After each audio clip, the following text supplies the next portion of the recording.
You are listening to another podcast from the Spinoza Triad. In this episode, Dr. Richard Miller and myself, John Gibbs, are discussing Byung-Chul Han's book, Vita Contemplativa, in praise of inactivity. In this discussion, we talk about the first half of the book.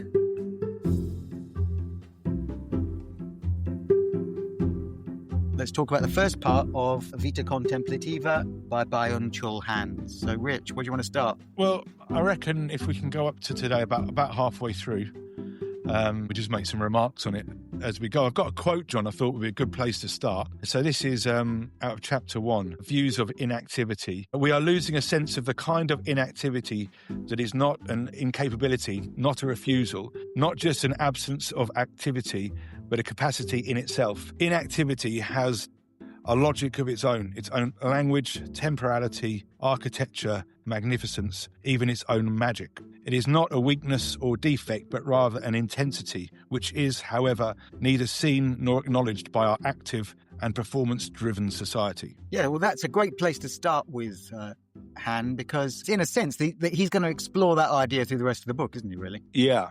It's the way, if, all of his books have a sort of similar overlap. The idea, you see the ideas repeating themselves.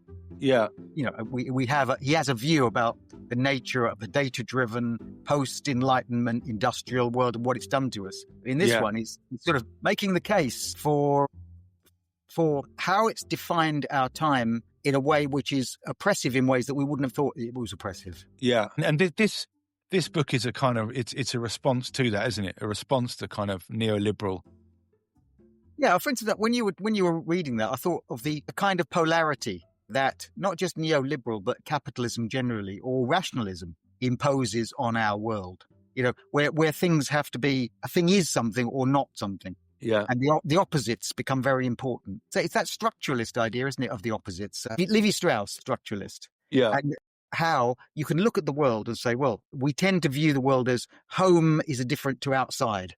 Yeah. Good opposite of evil. Female, male. When doing that, the structuralists think they're sort of lifting the lid, lifting up the stone and looking at what's underneath and all the creepy crawlies, finding out the structure behind the apparent. Yeah. But in many ways, that sort of structure, that rationalist structure of male, female, of good and evil, and of leisure and not leisure, are rationalizing structures that are imposed upon us. Yeah. Yeah, so I think that's a good one, John, isn't it? And that idea, that couplet of leisure, and he makes the point in here. He's talking about the idea of like leisure. He alludes to like leisure time as being it's a product of the machine itself. You are working or producing. There's a productivity, and then there's a kind of that allows then for a space of leisure in which you are still doing something. It's not the inactivity he's talking about, is it? So he's critical of the idea of leisure in a sense that it's being prescribed to us. Well, we take for granted phrases like the leisure industry. You hear it on business programs. See, so many people these days work in the leisure industry. Well, I know what industry is. Yeah.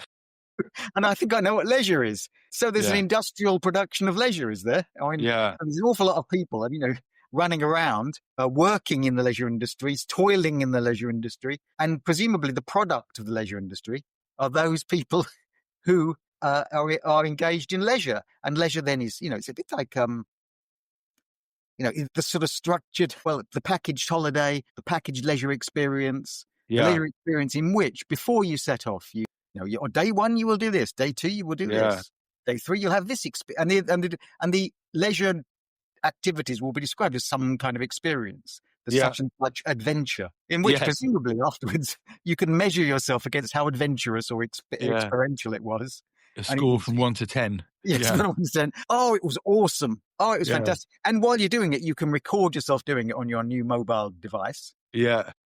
Which allows you to experience this in a highly industrial way. Yeah. I mean, he says here that we call it leisure time because it serves the purpose of respite from work. It remains tied to the logic of work, and it's kind of, that's totally what you're saying here. So we can establish that he doesn't mean that by... He doesn't mean that, no. Yeah, he doesn't mean, what we've come to mean is leisure. Yeah. But that's so ingrained. Was it Fisher. Again, it's sort of remnants of that, isn't it? That's The Mark idea of Fisher, as in Capitalist Realism. Yeah, it's a similar kind of position there, isn't it? He makes this distinction to start off with leisure time. He's critical of that. He's working from a place that's critical of basically neoliberalism, isn't it? Which he argues that a sort of data-driven kind of society.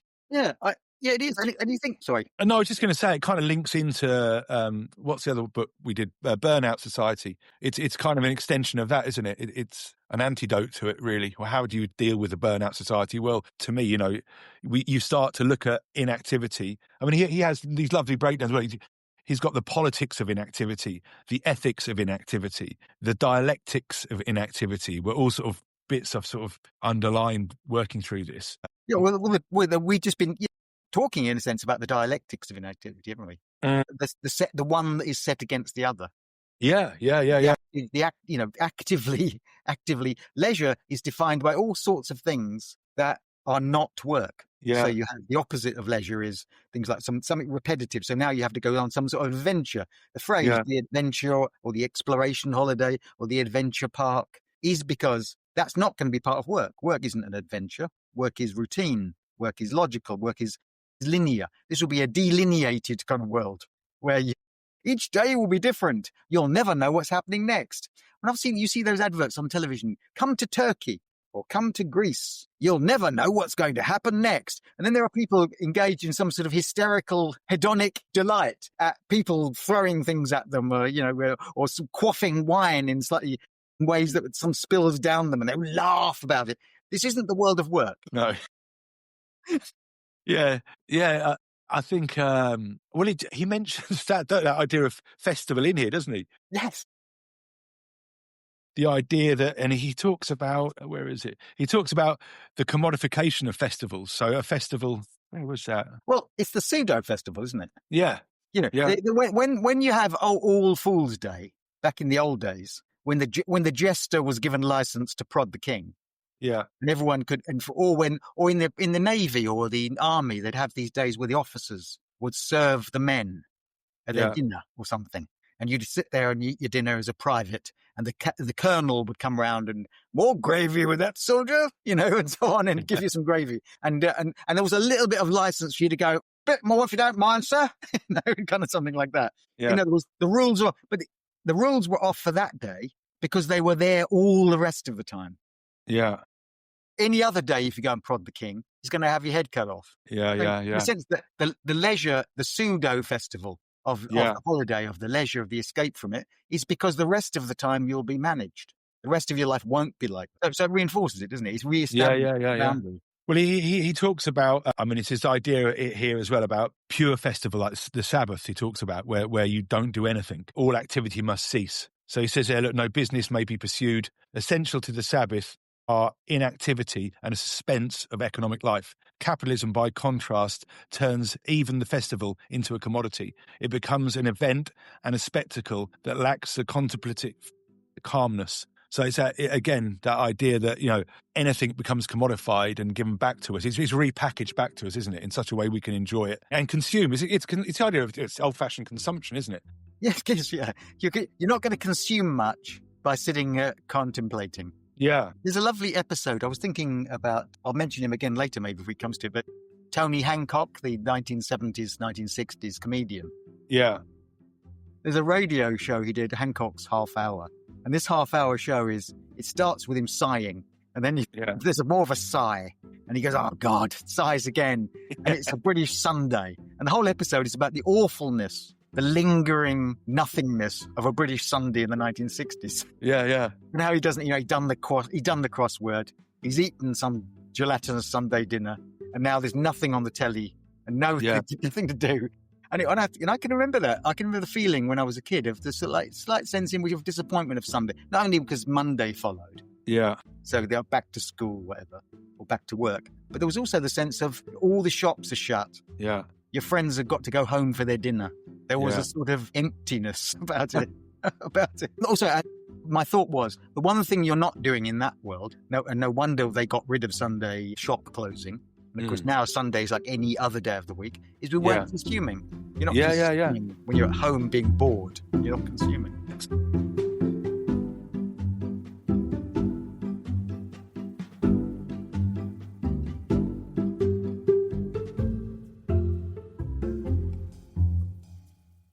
So Hahn talks a lot about boredom as a kind of prerequisite to this kind of inactivity that he's talking about, that we need to be bored, but the need for boredom. So he probably would have been a fan of the old-fashioned Sunday, wouldn't he? I think, from reading this, Absolutely. you get to sit and do nothing. Well, that's quite important to him. And again, it's kind of like, I mean, at the time, it would have been boring, I suppose, as a younger guy. But I think when contrasted to now, where there's no space, is there? There's no space to be bored.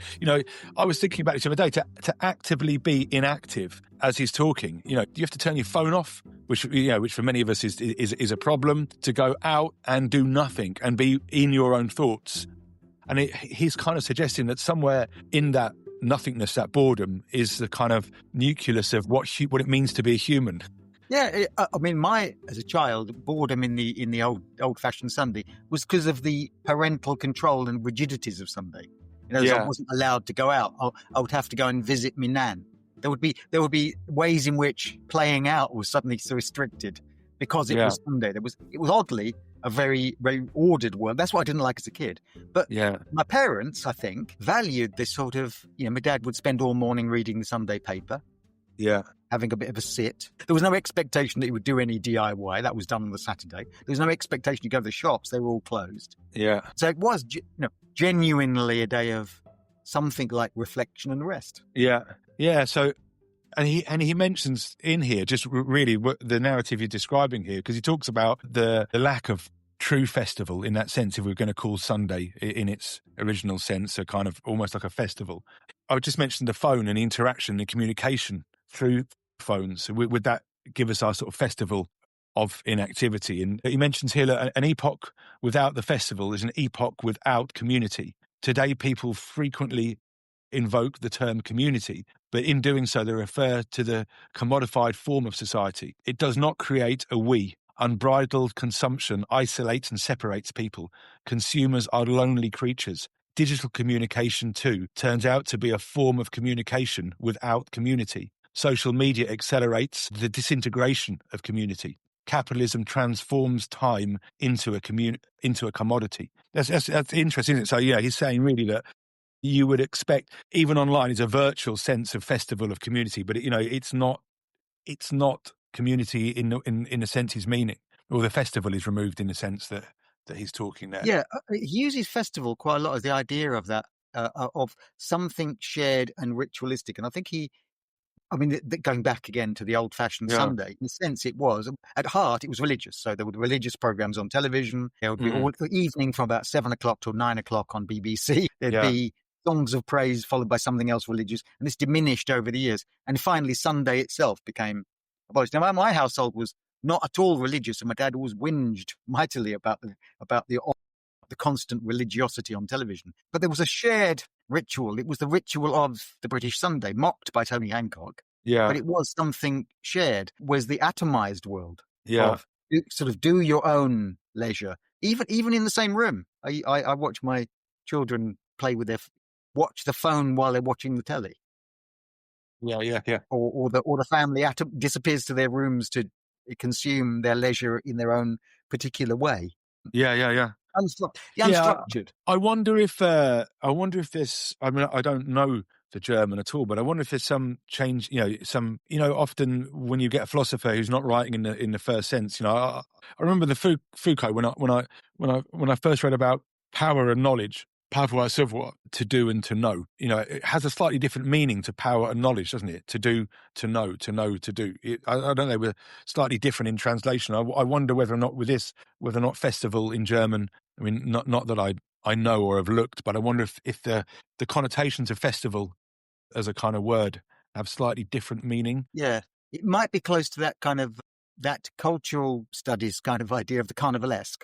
Those things which are not ordered and to a degree irrational. At the heart of a lot of festivals, there has to be some core of something not of the Enlightenment. Not of a product. It doesn't have a linear process to it. There won't be something at the end of it you'll have achieved. Yeah.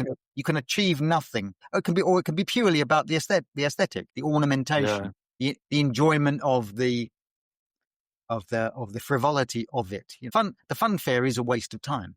in the sense of you won't come away, even if you get a coconut, you won't come away with anything else other than a series of sort of experiences and whatever. But if the festival, if the carnival has come to town and it comes every year at a certain time, then you're bound together with your community in that moment. I wonder if it's more. Yeah, I think we see festival like that.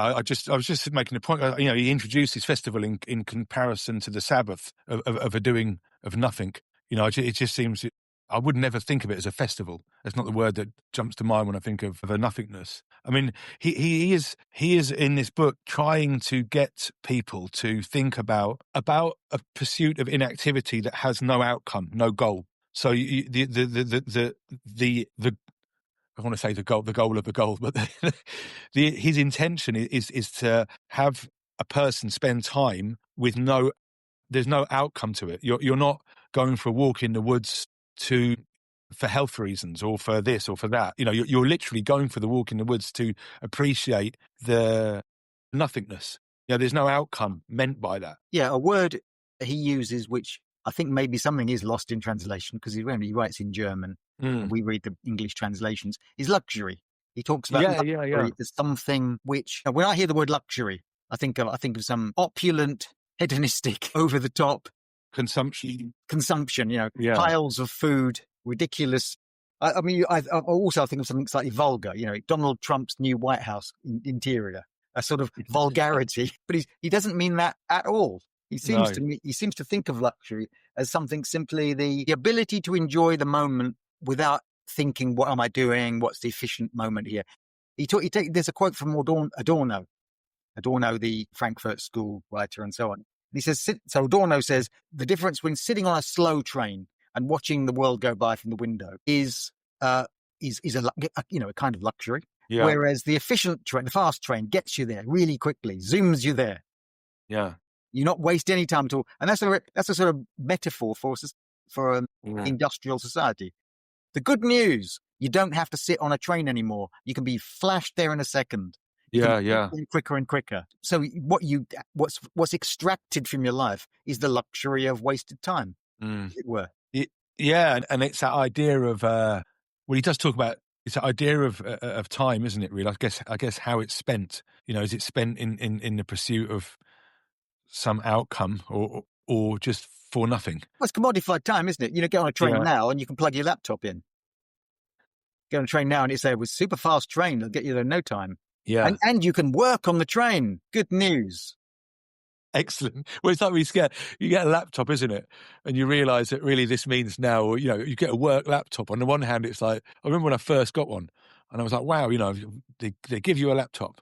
I mean, it's quite a few years ago now. And then the realisation really that means that now there is no leisure break time. There is just, you're at the beck and call of the distributor of the laptop. That's if modernity if modernity sets up a series of sort of polar opposites, home is different to work. Work is all dirty and active and so on. Home is all leisure and stuff like. We've certainly postmodernity broke that down. Yeah. That barrier was exploded as you enter your home with your laptop. Yeah, and are able to work or your mini computer phone. And there's no place where you can't be productive. Yeah. I think and that critique of productivity. I mean, that's something which he runs between a few of his works. And I mean, this one especially. I thought this idea of goals, which really, contemporary kind of society is the kind of quantitative, framework of goals, worked achievement goal, or work towards goal. It's always goals, always with more productivity, more efficiency. And he says here, it's a quote here that contemplative inactivity is what distinguishes a thinker from a guardian or observer who always pursues a particular goal. A thinker, by contrast, lacks all intention and has no goal in sight. Yeah. But I mean, John, we've both talked before about, children going to university and, what's the point of university and very much, I feel there was kind of the story of, and obviously it changed now because the expense of going there, but we've both commented in the past about how important it is really, or how lucky you are in some respects to be able to go to an institution and study something just for the sake of it. Yes. You know, to I don't know, the classics, history, the arts, whatever it may be, or mathematics, not because you want a job in that field, because the degree itself is a form of capital, but just the enjoyment of thought, just in and of itself, not for any goal, not for any outcome, just from the enjoyment of the pressure of just being totally immersed within thought, which now, unfortunately, you do feel that if there isn't some kind of economic productivity that comes out the other side of it, there's almost a feeling of guilt that you have to sit and read and think. Have you seen the extraordinary decline in English literature as a subject at schools and at university? All across the country, English literature departments are struggling, or they're merging to recruit students, because A-level, the advanced level that students in this country do at 16 to 18, A-level English literature, wonderful subject. I was sitting around talking about novels and poems and things like that when I was in school. It was always one of the biggest A-levels. They used to recruit all sorts of students, because all students did English. So they thought, well, I'll do some more English. I liked English. I loved it. That's the reason I did it. I liked English at O-level. Therefore, I was going to like it at A-level. It's massively declined in numbers. And instead, fast increasing subjects are things where there are potential job outcomes, mathematics, computing, business, or psychology, because it's seen as a subject which you can then replicate in some sort of job in the world. It'll be useful in marketing or something. So everything has become extraordinarily instrumental. And the idea of sitting around talking about Keats or something is a shocking waste of time. It's what they call STEM in schools. And STEM is very important. That's science, technology, engineering, and maths. Everything about that, all good subjects, all delightful, I'm sure, in their own way. But they all have a productive outcome objective. Yeah, and I wonder if that's that's part of a kind of broader change in the way we live our lives, don't we? And we've talked before critically about social media, just the way in which we receive information.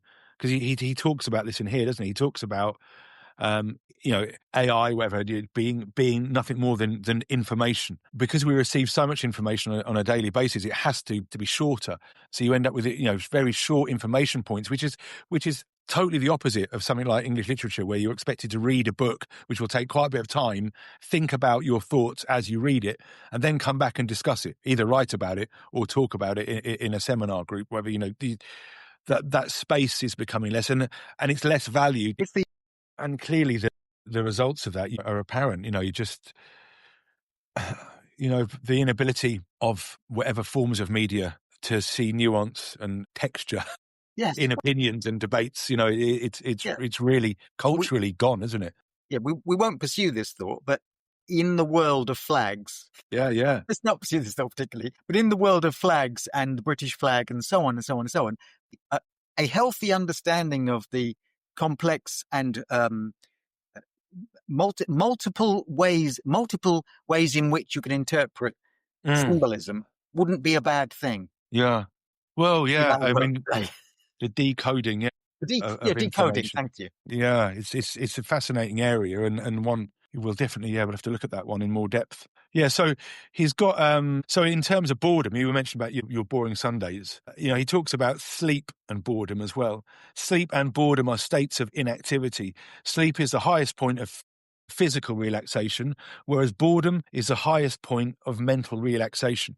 I thought that's it's kind of supporting really what you were saying there about being bored. But I think what he sees coming out of boredom is creativity, isn't it? And a sense of authenticity. So while you are in your own thoughts, you're contemplating stuff, you're bored, you start to get creative, you get new ideas. Yes. Yeah. It's a sleeping on a problem and waking up in the morning and realizing you've got the answer. It's the sense in which you have to stare at the blank sheet before you think of what to write. The moment of creativity comes often out of inactivity. Yeah. As opposed to process. I saw a website the other day, how to write a novel. Okay, that sounds quite useful. I'll have a quick look at that. Yeah. It wasn't a novelist saying, well, you need to sit down your typewriter and stare out of the window, go for walks. It was a process. It was a kind of AI-driven process in which you would start with a certain opening idea. Then there would be these different elements that all novels had that you could fill in and a novel would virtually be written for you.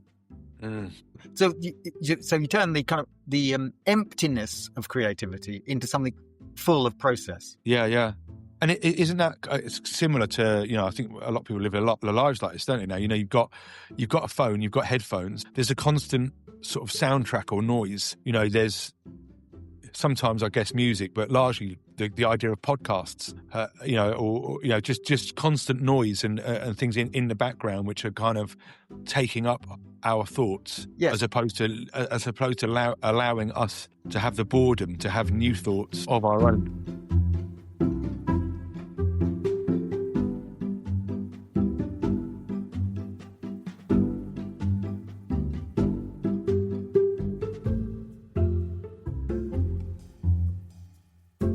Yeah, I was going to say there's a going on from sort of sleep and dreaming and that bored state, which can seem, the bafflement, the state of not particularly directed thought. Yeah, refers to Nietzsche, and Nietzsche's talking about the globe of ignorance. That in a sense, the contemplative thinker understands that he will never understand.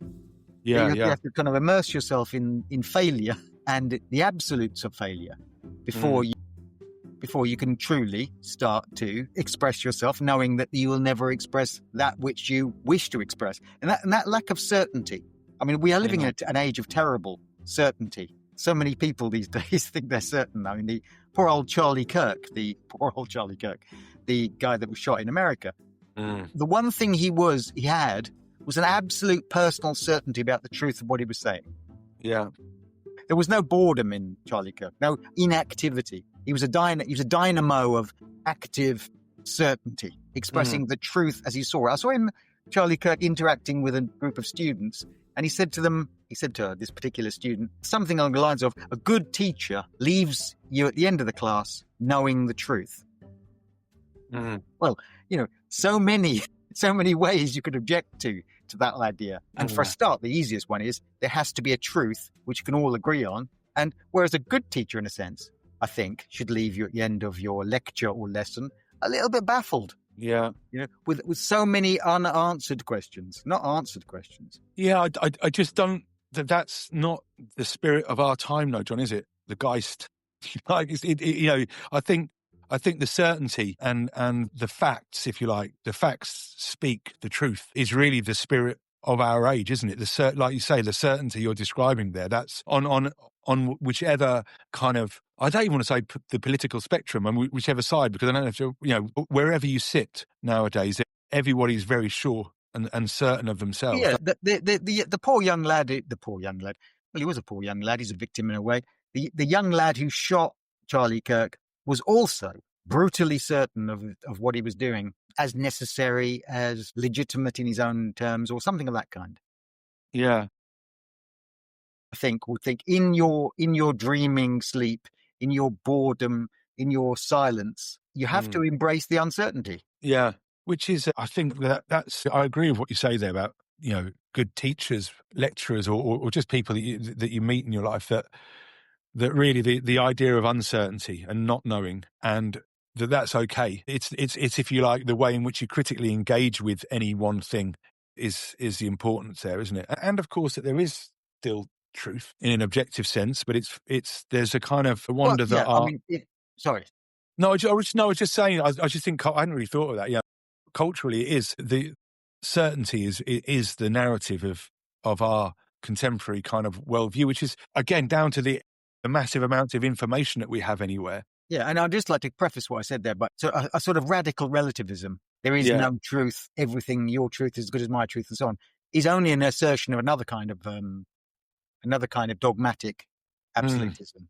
Yeah. That also is a it's a form of it's a form of I say dogmatism. There is no truth within our hopeless fused exploration. There are elements of truth that we can explore and so on. I mean, in other words, I'm going to have my cake and eat it too. There, I'm certainly not going to go down the road of absolute relativism. Yeah, and I say so he's making those points about knowledge, isn't he? And he moves on to, with boredom here, look, boredom is the threshold of great deeds. Boredom constitutes the external surface of unconscious events. Without it, nothing takes place. The seed of the new is not the determination to act, but the unconscious event. We lose the capacity to experience boredom. We also lose access to the activities that rest on it. Boredom, however, no longer has a place in our lives. The activities that were secretly and intimately connected with boredom are dying out. That just sort of punctuates the points you make there, I think. He says that the dialectics of inactivity transforms the inactivity into a threshold, a zone of intermediacy that enables us to create something that was not there before. Yeah.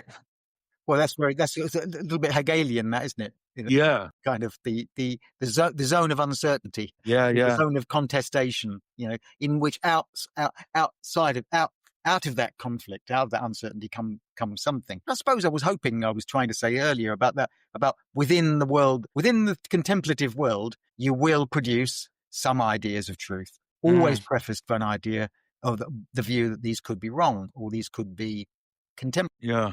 Well, based upon the best available evidence, I think that's based on the best available evidence. I was thinking about that kind of way of being in the world. This is where he does draw on people like Heidegger. Way of being in the world, which is not productive, but is, in a sense, highly engaged in the moment you're in. I was thinking of there's a series of paintings by Monet called the hayricks or the haystacks. I think they're called hayricks or haystacks. He essentially paints the same hayrick. He did this a number of times. He painted the same bridge, the same pond, he painted the same front of a cathedral. But this is a hayrick in the evening, in the morning, in the winter. Perception of the world we tend to want to classify it, but take a picture of it in your phone. To classify it as existing in that moment. Yet everything about our moment is slipping before our eyes. Yeah. So one of the ways in which we, I think, can engage with the world in a sort of Heideggerian sense is to know that we can't experience it as a subject objectified, as an observer of the subject. We have to experience it being in that world. We were talking before we started of his idea of ready to hand. Ready to hand. The musician plays without thinking what he's doing. Yeah. That the sculptor sculpts while he's thinking what he's having for lunch. The observer of the hayrick isn't taking a picture in the morning immediately he's painting, I suppose. But the observer of the hayrick, the observer looking out of the window of the slow-moving train, is engaged in a kind of, well, it's the contemplative recognition of non-rationality. Right. Something like that. And what did you think of his stuff on mood? Did you come across that?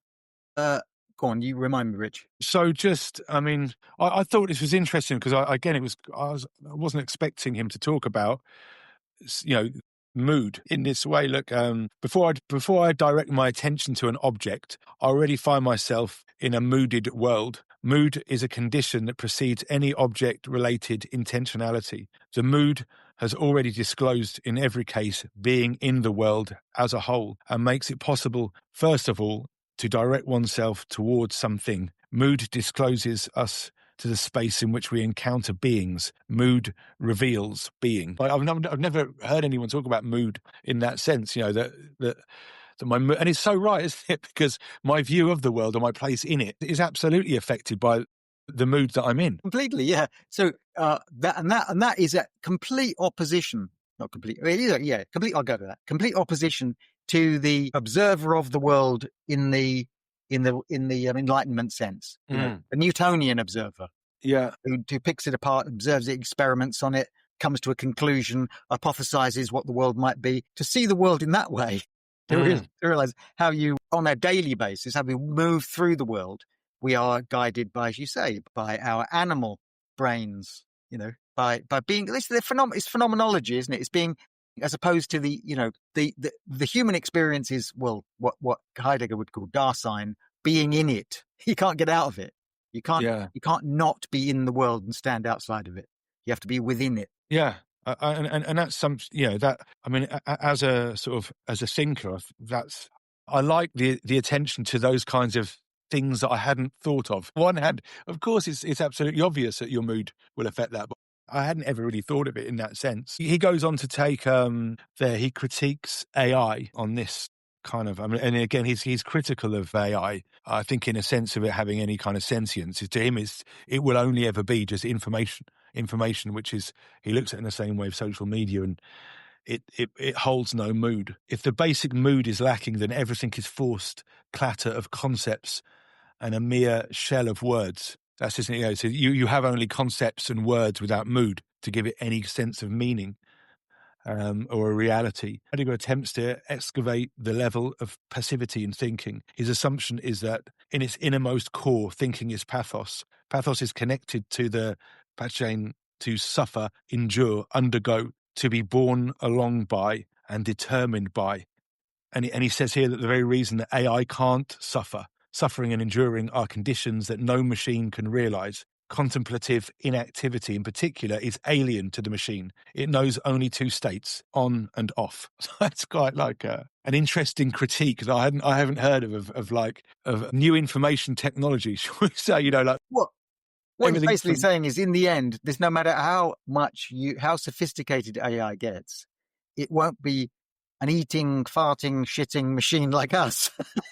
It won't be full of it won't be an animal. It won't be our moods and our vulgarity and our stupidity and our inconsistency and our unconscious interaction with the world around us through processes that my brain is doing right now, as it might think that my shed is getting a bit cold, or I might be looking out the window and wondering what I'm going to have for lunch later while I'm talking to you about this. Nothing about AI can replicate. It can only simulate, but it can't replicate the human Dasein experience of being in it. Well, it can replicate, it can copy it, but it doesn't have the experience of suffering, which gives the mood, if you like, the texture of meaning in that sense.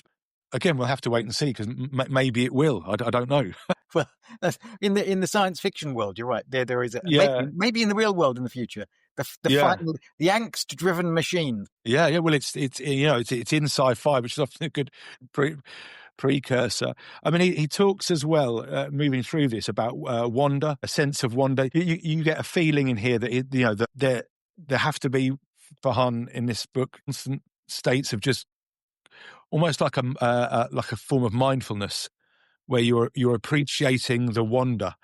Look here, so in activities such as festivals and play, just this wonder of existing and experiencing moments as they occur without any form of outcome. I mean, that's really my takeaway from this so far. Yes, absolutely. And a slight loss if you try to package, measure, record that the moment collapses like some sort of I don't know what's the thing in physics. I think anyway, the moment collapses and becomes not that moment once you try to record it to understand it. I was going to mention Tony Hancock again. Yeah, he popped in my head when I was reading this, and how Tony Hancock, the brilliant genius of a comedian, I couldn't quite understand how he did it, because he's not the first. It wasn't his natural wit or anything, but his delivery of a line was always perfect. His curious comedic timing was astonishing. But he had a minor road accident where his memory was affected for a while. His memory came back, but it was affected for a while. So they had to start putting his lines around the studio. So in his shows he would read, and he thought, this is quite good actually. I don't have to learn lines anymore. I can just have the lines. So you see, as his career went on, he increasingly tried to think about the technicalities of being a comedian, and in doing so, got less and less funny. Yeah. So as he tried to analyze it, he lost it, and in that sense, I thought that is something similar to what Han is saying about the importance of don't. I like that example, John. Think about it. Yeah, and I think that's really. I think that obviously, I mean, we're talking about creativity there, aren't we? The philosophy of creativity it's just a fascinating area, isn't it? And really, how do you produce something from nothing? The idea that you do the same in music, can't you? You can train somebody to a high proficiency through understanding the theory of music and practicing the notes and everything else, but that doesn't necessarily mean that they'll be creative with the music in any sense, does it? Yeah, or the odd magical weirdness of the muse, of something coming into your head, of the blank page, suddenly writing that word, that line, that phrase, while you're standing in the shower, walking the dog or whatever. And I think to sort of summarise this first half of this book, that's kind of what you've just said there, that example, that Hancock example, that I think Han is trying to say that under the kind of contemporary society is really one in which, just like Hancock experience, at every moment, it's broken down and explained. There's knowledge everywhere, and we are supposed to live our lives in a certain way of basically productivity, that there's no space at all left, is there, for the nothingness, the boredom, which creates new ideas.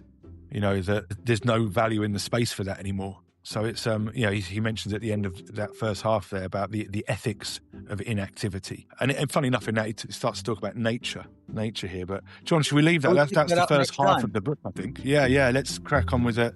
Let's call it a day. It's taken us halfway through the book. We've got the second half to look at.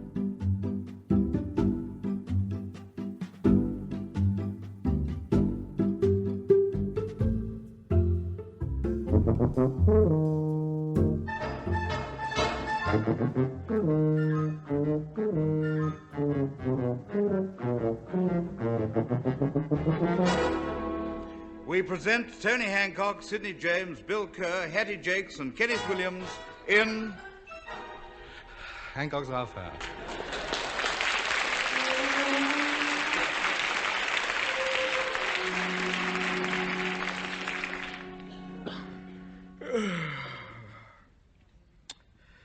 Oh, dear. Oh, dear, oh, dear. Oh, dear me.